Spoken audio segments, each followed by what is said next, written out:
বিয়ে অনার্স। রূপালী পর্দার রঙিন দুনিয়ায় আমরা আমাদের প্রিয় নায়িকাদের প্রেম আর বিয়ে নিয়ে কতই না গল্প দেখি, কিন্তু পর্দার সেই গল্পের বাইরেও তাদের বাস্তব জীবন রয়েছে অন্য এক চিত্র।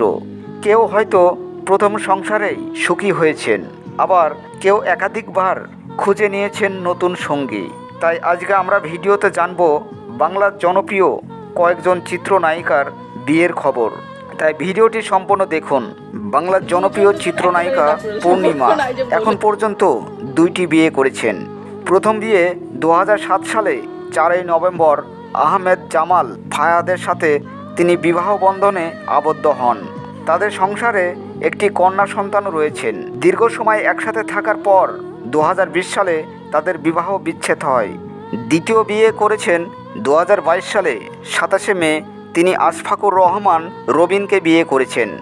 রবিন পেশায় একটি কোম্পানির কর্মকর্তা। বর্তমানে তিনারা সুখেই আছেন। ওপার বাংলার জনপ্রিয় চিত্রনায়িকা রচনা ব্যানার্জি জীবনে 2বার বিয়ের ঘটনা ঘটেছে।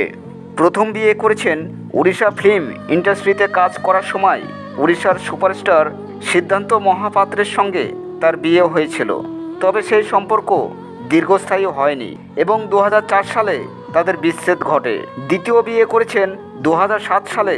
তিনি উড়িষ্যায় এক ব্যবসায়ী প্রবল বোসকে বিয়ে করেন। তাদের একটি ছেলে সন্তান রয়েছে যার নাম প্রনীল। বর্তমানে রচনা এবং প্রবল আইনগত বিবাহ বিচ্ছেদ না করলেও দীর্ঘ সময় ধরে তারা আলাদা থাকছেন এবং দুজন মিলেই তাদের সন্তানকে দেখাশোনা করছেন। 90 দশকের জনপ্রিয় চিত্রনায়িকা শাবনূর ব্যক্তিগত জীবন আড়াল রাখতেই বেশি পছন্দ করেন এই অভিনেত্রী।